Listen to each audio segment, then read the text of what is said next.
It's going to be a good show. All right.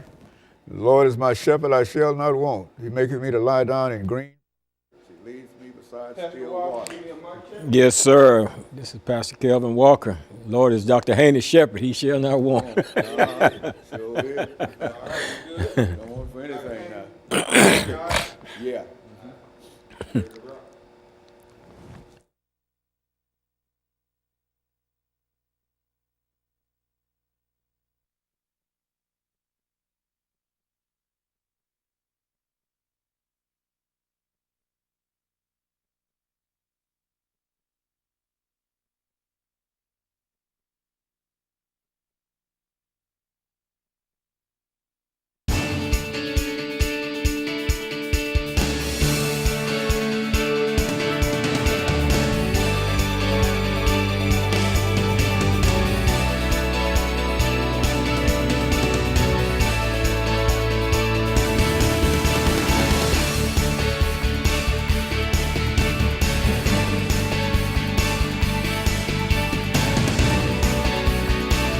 Thank you and welcome to the show this morning.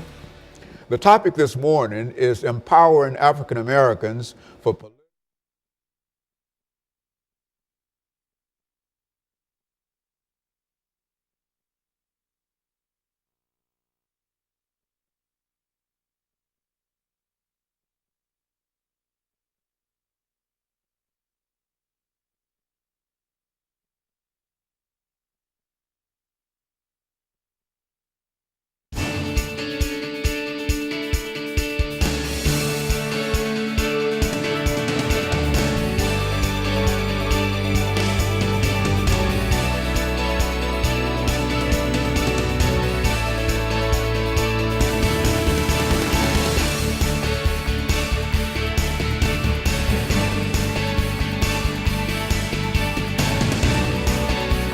Thank you and welcome to the show this morning. The topic this morning is empowering African Americans for political, economic, and social success. And we have to talk about how African Americans can be empowered for political, economic, and social success, Pastor KWalker. And Pastor KWalker, let me welcome you to the show this morning. And you know by now that your name is KWalker, and I think we've said it on many occasions. Yes, but let me welcome you to the show this morning and tell you how delighted we are to have you again with us. And as I have said so often, that certainly you're no stranger to this show, nor are you a stranger to our audience this morning. You've been with us on many, many occasions, and you've presented us with such excellent information that we call upon you time and time again. But let's start off by having you to give our audience some information in reference to your background, your education, and some of your experiences, and then we'll get into empowering African Americans for success, political, social, and economic success. Okay. And I think that if we do it that way, we'll be able to bring together a good show today. Let's start from that perspective. Well, thank you, Dr. Haney, once again for allowing me the opportunity to come on the show and talk about some things that I think and feel like are very important. My name is Pastor Kelvin L. Walker. I pastor the Hands of God Christian Church. It's located here in Nashville, Tennessee, 600 North 2nd Street. I'm born right here in Nashville, Tennessee. Went to the public school systems. Back during those early years of my life, man, my character was just kind of out of whack. So I went to school to learn when I wanted to learn, and when I didn't want to learn, I didn't learn. When I wanted to act crazy. So eventually I got myself into a place within the Davidson County school system where I was actually put out of the school system throughout the county and was not able to go. But fortunately enough, there was a safety net out there for me that was had the ability then, to join the military without having to have graduated from high school during those times back in the early 70s. So I went into the United States Navy, stayed in there a short period of time, got out of the Navy, went to OIC, Opportunities Industrialization Center, and got a GED. And from there, I proceeded to go to Tennessee State University. But mind you, all the time that I was going through all these processes, I had a desire to do better in life, but at the same time, I was drug addicted. But I was still trying to push through and forge my way through. And of course, my time at TSU didn't last long because of my drug addiction. addiction eventually. You know, I ended up dropping out of school and the like there. Ended up incarcerated in the state prison system, spent time in the prison system, approximately 5 years of my life in the prison system, incarcerated, in and out of jails and stuff like that. So although I've had some schooling in TSU, Trevecca East Campus Prison Program while I was yet incarcerated, and did some stuff with Edmondson Junior College, which is a now defunct school there itself. But at the same time, not having a degree of in any area, particular area, but just over the years of my life, just have gained just a measure of knowledge in so many different areas, and just from a lot of personal life experiences that I find myself sitting on here in this forum with you on today. Mm-hmm. You know, when you think, Pastor Walker, in terms of the topic today, empowering African Americans for social, economic, and political success, exactly what do you see as some of the major issues in reference to some of these areas? Well, you know, Dr. Haney, there are a great number of issues that are major in terms of how it relates to us as a people. One of the things that I think first and foremost is that we have to learn how to educate and equip and empower ourselves. We have to learn how to really go back, search out, and get our own true history, and not just be so reliant upon just some of the stuff that we're taught, because I've learned from my years of living, you know, and my experiences that I had in grade school coming up, that my history was not accurately taught to me. You know, I was made to believe and understand that my history only extended to the shores of this country right here in terms of slavery. And it never went beyond the shores in terms of who I was and where I came from, and you know, what the culture was, or you know, the whole gamut of who I am today. It's not just found right here it didn't begin right here on the shores of the United States of America, but it transcended. Absolutely. In a real sense. Absolutely. It transcended these shores and stuff. And until we go back and get an in-depth knowledge of who we are, then it's kind of hard to direct ourselves, because we've been plagued and saddled by so many different stereotypes that it's keeping us from moving forward in the things that we need to move forward in. And so what we're going to do, Pastor, is to take this first commercial break, but I think that that's exactly what the audience needs to hear this morning in terms of efforts that can be made to improve African Americans, and not only African Americans. I think that some of the things that you're talking about can apply to almost any group. Absolutely. You see, because I think that these are things that when people talk about how to be successful, these are some of the things that people generally talk about. Absolutely. But we're most concerned at this particular moment with the African American, and I think that what you're doing now is presenting us with some information, and we're going to take this first commercial break, and we're going to be back with our audience following this very, very short commercial break.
Thank you and welcome back to the second segment of the show for today. We're talking to Pastor K. Walker, and he's giving us some information relative to efforts to, or ways whereby Africans can be empowered for success politically, economically, and socially.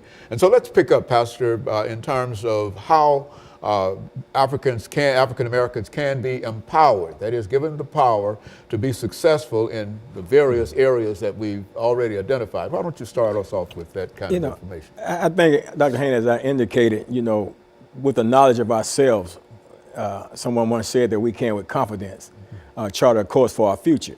So I think we need to understand who we are, where we come from, as well as where we're going in order to get to where we're going. A lot of times, if we're not armed with the knowledge of who we are, if we don't know what we're actually made of, if we have sewn into what we've been told about who we are, and rather than exploring this thing out for ourselves, seeking out, searching out for ourselves, and actually finding out who we are, and how the tribes that we may have descended from, coming out of off the continent of Africa, Especially first, when you look at Africa, you got to look at it not as a country, as a continent that's made, that different countries make up, and how that we was brought over here as Africans, and we endure slavery and stuff.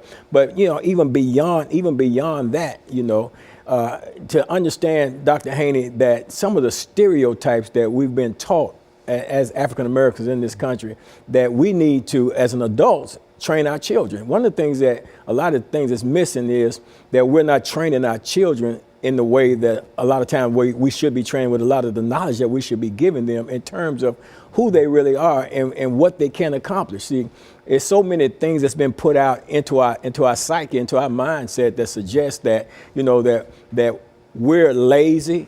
Now, let me say this, Dr. Haney.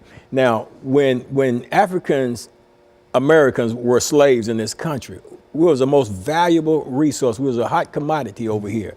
Now, when slavery ended, how did the people that worked so hard, were the best of the best, the cream of the crop, that brought the most money on the auction block, how did we all of a sudden become so unvaluable? That how did this good buck that could go and impregnate all these women, and that could go and glean a field and stuff, now all of a sudden slavery is over, and he's lazy, no good for nothing, nobody. So that thought process was impregnated in our mindset, and we latched onto that stuff instead of looking at it. Wait a minute, and somebody should have been like analyzing this. Why is this change taking place now, as opposed, why am I different now on this side of slavery than I am on this side of slavery? So those are some of the things that has been injected into our thinking process and our thought processes that keeps us from developing as a people. And I think socially we got to make our youth understand who they are and what they can accomplish in life once they learn who they are, because we're not these lazy, no good, insignificant people that we've been taught to believe that we are. We're not the people that, there was a time that, you got to think about it, Dr. Haney, during slavery, we had to stick together. We survived, our race of people survived slavery because we had to stick together. We had to look out for one another. We had to provide for one another. We had to do for one another. We had to stick together. Now all of a sudden we on this side of slavery, we hit Jim Crow and all this, and now we don't stick together. Is it that we really don't stick together, or is it because we have been indoctrinated through some systemic design to make ourselves believe that we don't stick together to the degree that we actually don't do it? In other words, we work out to be our own worst enemies. Absolutely. In a real sense. Go on. Yeah, and we do that, Dr. Haney, by actually feeding into stuff that's being told us rather than analyzing what's being said. Because how is it that, when we come out, you think in terms of when you come out of slavery, and you had blacks that was beginning to own businesses and we had to buy and sell from one another and stuff like that. Well, it was a trust thing that had to be implemented in there that says you can't trust your fellow black man to sell you the product at a reasonable price. but not mentioning the fact that he can't sell you the product at the price that you could go get it from the white guy, because the white guy was getting true wholesale and the black man wasn't getting true wholesale. So if his price was marked up when he bought it, then he's gonna have to mark his price up in order to have a profit margin. So, and then that same thing could possibly exist today. And I know this because there are certain companies that I deal with, and I sell clothing, and there's that's companies that I get true wholesale prices from. And then there are a couple of companies that I deal with that they don't give me true wholesale prices. So if you get a suit from that particular catalog, it's gonna cost you more than it would be if you got it from over here, because over here I don't have true wholesale prices, so if they got a 20% markup, I got to market in order to be profitable in that area. In reference to what you're doing. So it's not a matter of well, you're selling yours more. You're making it's something that's almost forced onto you if you're dealing with any kind of business. Is that what you're saying? It's the economic part of that system and that's how it works, and that's just how you got to understand. So it's not that the black person would get the store and sell their products much higher just because they wanted to make more money. No, it's so high in order to make money. They had to do that in order to stay afloat and to make money. But we've been taught and we've been indoctrinated with this mindset, this thought process that says, I can't trust you because you're black. But at the same time, we came through this whole process of slavery. We came through this. See, I had to trust you in order to be able to march on the lines during the struggle. I had to trust you that you was going to be there with me during this march. In a real sense. Absolutely. Absolutely. So if I had to trust you, if trust bound us together to make us push forward to bring about some changes in the political spectrum in this country, then I had to have that same measure of trust when I'm dealing business with you as well. So you can't tell me I can trust you if we marching, but I can't trust you if you open the store. So we get ourselves in a situation whereas we're binded by a mindset that's holding us back instead of propelling us forward. And I say this concerning our youth. We have to train our youth, but Dr. Haynes, it's a sad situation a lot of time that we deal with, because it's like, how can you teach when you haven't been taught? So it's a thing, whereas we talk about a lot of time empowering and educating and equipping our youth to do certain things and stuff like that. But at the same time, while in the process of empowering, educating, and equipping our youth, we have to empower, educate, and equip the adults so that they can, in turn, have something to share with the youth. Because where it is now, you look at a lot of situations, the youth are looking and they're listening, but they're seeing one thing, but they're not hearing a lot of what they need to be hearing in terms of how can I navigate my way through these systems and traps that's out here in life for me, and especially in life for when you look at the African American male. And a lot of times I need to say this too, that when you talk about the African American male and African Americans, and you're specifically talking about that, people want to say, well, you're racist or whatever, but that's not it. I just love my people. Okay, well, I'll tell you what we're going to do, Reverend. Let's have this second commercial break, and then we're going to come back and continue our conversation.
Thank you and welcome back to the final segment of the show for today.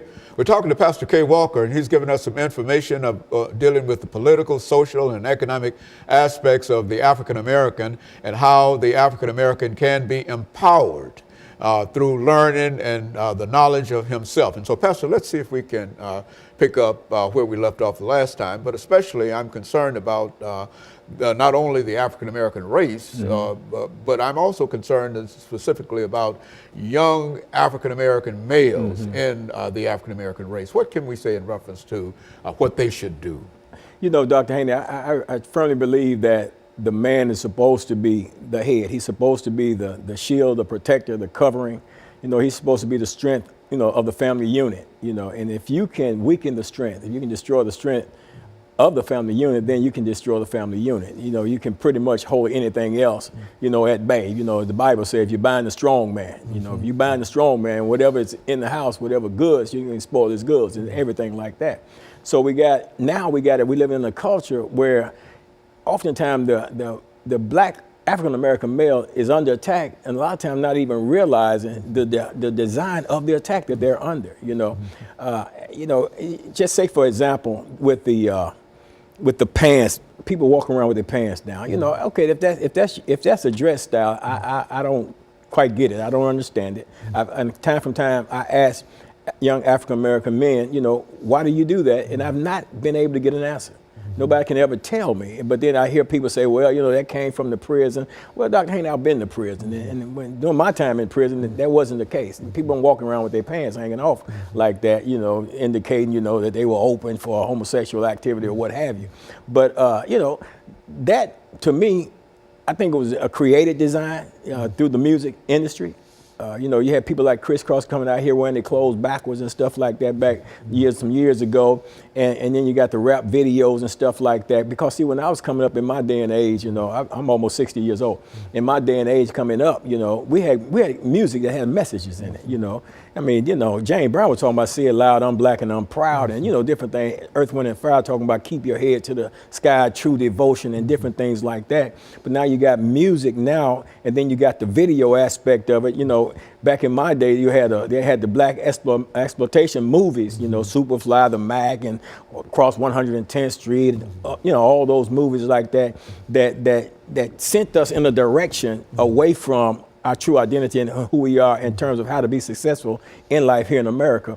And now that worked, but when you had the music of the OJs counteracting the movies, the music of the OJs counteracting the movies, then the system found a way to put the music and the movie together, and they call it video.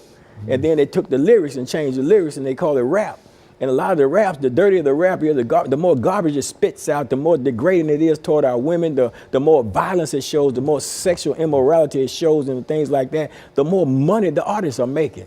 And the more money the artists are making, they're putting it out there. They're glorifying a negative lifestyle that's only produces death and destruction. And our people are listening to that stuff. They're grabbing hold to that stuff, and they're allowing that stuff to go into their minds. And that's why the Bible talks about be careful what you hear, because what you hear can determine how you act or your behavior. So people are listening to this music, and then they're acting in accordance to this music. Now you got a situation in life that we're living with where morals are being taught through video and rap music. So these are negative morals that we're being taught, and then we're acting out on those things. So see, it's easy now for somebody to grow up in grade school with a friend, two young black males growing up, going to kindergarten, first grade, second grade, fifth grade. They grow up and they become teenagers. One pulls a gun and shoots the other one in the head, blows his brains out without any even thought about it, because of what's been the thought process that's been injected into us through this particular medium. And we have to wake up and see. That's why I say it's so important about training our children, man, because our children need to be taught the right way to do things. You know, it used to be you could get in a fist fight, Dr. Haney, you get up and y'all still friends, you know, next day or two and stuff like that. But now it's like there's such a fear factor going on. And when you see a black man, you know, walking around nowadays, you know, you got his pants dripping down, you got his mouth, you know, full of gold and stuff like that. You're all dreadlocked down, your clothes all big and loose and stuff like that. And it's a fear. It's designed to put a fear factor in there, because now they're showing you doing all these negative things, and then when you do these things, now you got American society running around afraid of you when they shouldn't be afraid of you. You know, we're a valuable asset here in America. We got spending power in America and everything, but because of the way we're acting as a result of these videos or what have you, and just other behavior too, not just videos and that stuff like that, but the way we're acting, you know, even myself, I'm a black man. It's clear that I'm a black man. But sometimes, you know, I can see some black men, you know, with their pants down or with that certain look, that certain profile. Then I'm kind of standoffish. I back off. You know, that makes you fearful as well. Well, it makes me more so less apt to approach them as I would. You know, I'm always open-minded, but I'm less apt to approach them as I would if they wasn't looking like that. In other words, Dr. Haney, a profile has been created for them, and what we're doing, and we're doing it to our young boys, we're dressing them into that profile. I told a young man he had a marijuana hat with marijuana leaves all on. I said, now you'll go out here, put that hat on, the police will pull you over and stop you. And the first thing you'll cry out, you've been racially profiled, when what you did, you deliberately dressed, you got tattoos all around your neck, all on your face, you got a hat with marijuana on, you got your pants hanging down, your big old shirt on. You just profiled yourself, and then you're gonna blame the police for profiling. You know, you fit the image that they created, that the system created for you. So when you step out into the system with that image, the system snatches you up, because you're more likely to be the one that'll do this crime than somebody like me walking down the street with a suit on. You know, we've got about 3 minutes. One of the things I'd like for you to touch upon is political participation. I mean, all of these things are well and good, but what can we do in reference to that? I think that politics plays an important part. For the next 3 minutes, let's talk about African-American political participation. Politics plays a definitely important part. You know, you think about Ferguson, Missouri, for example, 75% of the population up there are African-American, but yet they don't control nothing, they don't run nothing, because they don't get out and vote for nothing. You know, they're not running for the offices that are available. You know, you can't tell me that there are no qualified black people up there to run for these offices and can get elected. You know, but the people, if we don't vote, you know, we sit up and talk about, Dr. Haney, well, my vote don't count. Of course your vote don't count if you don't go cast the ballot, but your vote does count. We're passed over economically, socially, because of the fact that we don't vote. Man, these people are looking at the numbers of voters in the zip codes. You take a 37208 zip code here in Nashville, Tennessee. If the voting percentage is down, which is predominantly African American, then they're not really campaigning in your community. They're not really caring what happens, because you're not caring enough for yourself to go out and try to vote the best possible candidate into office. So now we don't get the services that we need in our area. And the reason why we're not getting the services that we need in our area is because we're not attracting the attention of the politician to our area through our active participation in the voting process. And until we get it in our mind that we got to get out here and get actively involved in politics, and not just wait till some black guy run for president to get interested in politics, or some friend of your family that you know, that your mother knows somebody going to run for office, now all of a sudden you turn out of politics. No, you need to learn this stuff, and you need to get involved in this stuff, find out what's going on and how you can participate in the process. If you're not registered to vote, I encourage people every Sunday in my church, go out, get registered to vote. If you're an ex-offender, you've had your voting rights taken away from you, go find 7 people, get them registered to vote, and let's show the system. And I would say this to ex-offenders, you know, ex-offenders, if all the ex-offenders will come together and create a block, we could get some attention. We can make the system look at us. I say us because I'm an ex-offender. We can make the system look at us, because does the system know that you got 10 ex-offenders or 20 ex-offenders, 1,000 ex-offenders that have the potential to go out and get 7 people registered to vote, that vote their interest. That's a scary thing for any politician, and they're going to take notice of you. So in a real sense, the empowerment of African Americans has to do with social empowerment, economic empowerment, and political empowerment. And one of the most obvious and most immediate things is political empowerment. Absolutely. I think that if you talk about political empowerment, you can bring all of those other things together. And you absolutely can. The most important thing is registering and voting. Absolutely. Is that what you're saying? Yeah, absolutely. If we empower ourselves politically, we can affect ourselves economically, because at the same time, the people know that you're going to have to do something in terms of opening up some kind of job arenas for us. Get rid of these food deserts. You know, you build this great thing down here, you go down and tear out Preston Taylor Project. It's a big grocery store down there, but you don't put a grocery store down there. Nobody puts a store. Okay, and of course, Pastor, let me end this show for today And thank you for the information, excellent information that you've given us. And let me encourage our audience to tune in again next week for another informative edition of Comments. Thank you and good morning.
Mr. Taylor, Yeah. can I get a mic check for you, sir? Okay.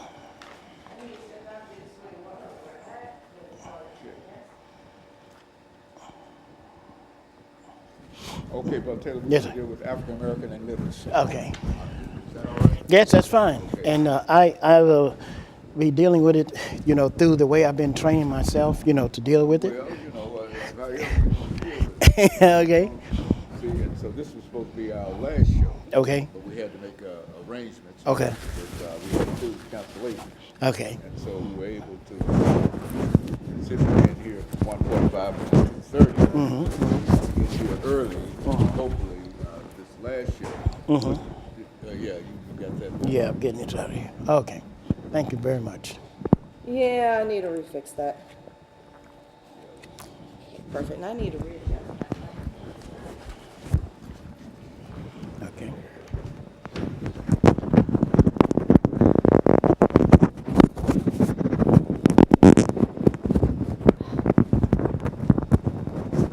Now, if you want to Button it up. Okay. back, and then Okay. that way it will hide Okay. that mic cable should it wants to come Okay. out. Okay. I'll keep these. Tweak the cable. Should be okay.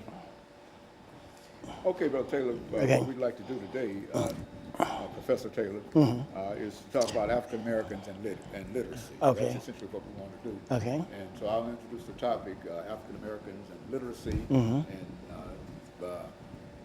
we'll start off talking about that first 6 minutes. We'll deal with your background, Okay. your education, and your experience. Okay. That's what we'll do. Okay. Okay. That. Okay. Then during that second segment, after we take this first commercial break, after 6 minutes, Okay. we'll come back with an 8-minute segment. Okay. And then we'll talk about the Topic. itself, Okay. African Americans and literacy. Okay. Right? Okay. And then we'll do that for 8 minutes, and then we'll take another break, and Okay. we'll come back for that final part. Okay. Which is 10 minutes. Okay. Particularly on African American literacy. Okay. Really, you don't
Thank you and welcome to the show this morning.